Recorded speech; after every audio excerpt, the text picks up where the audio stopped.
Hello mga kainday, ayan maaga ang galawan dito sa kusina kasi yung isa kong alaga ay lalayas daw siya ng 3:30 pagkatapos ng dasal nila. So ito yon, nakapagluto na nga pala ako ng chicken, so binabalot ko na lang siya mga kainday.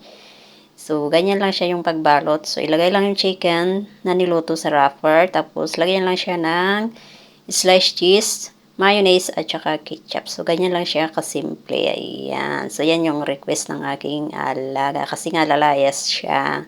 So, ito yung kanyang baon. So, pagkatapos ko nga siyang tinusay, ayan, gugupitin ko siya sa apat. Ayan, para sa ganun ay mukhang marami or marami. So, ayan.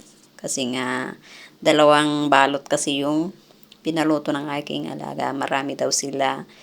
So, ayan, mainit pa. Grabe, ginugupit ko na kasi para naman sa ganun ay ready na yan pag bumaba na yung aking alaga. So, ayan, mga kainda yung chicken tortilla. So, maya-maya ay isunod ko naman yung hapunan ng maiwan dito sa bahay. Ay, hindi pala hapunan o iftar nila or breakfast. Kasi ang breakfast nila dito is almost 6 or 6:10 na ng hapon. So, ayan, tapos na ako at ilalagay ko na siya sa paper plate, sa plastic plate. So, ayan, disposable siya kasi hindi pwedeng yung alaga ko ay pagamitin siya ng hindi disposable kasi lahat ng gamit ay naiiwan niya, nawawala at nagagalit yung aking bossing. So, ayan, i-arrange ko lang siya sa plate. Ayan, mga kainday, hindi ko na siya lalagyan ng dekorasyon na ako. Marami pa akong gagawin mga kainday. So, ganyan lang yung aking gawang pag-ayos. Simple lang siya. Ayan. At yung aking alaga naman ay hindi naman siya maarte na. Hindi kagaya yung aking alaga na sobrang maarte.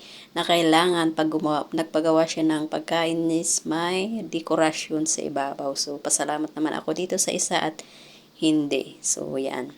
Simple lang siya.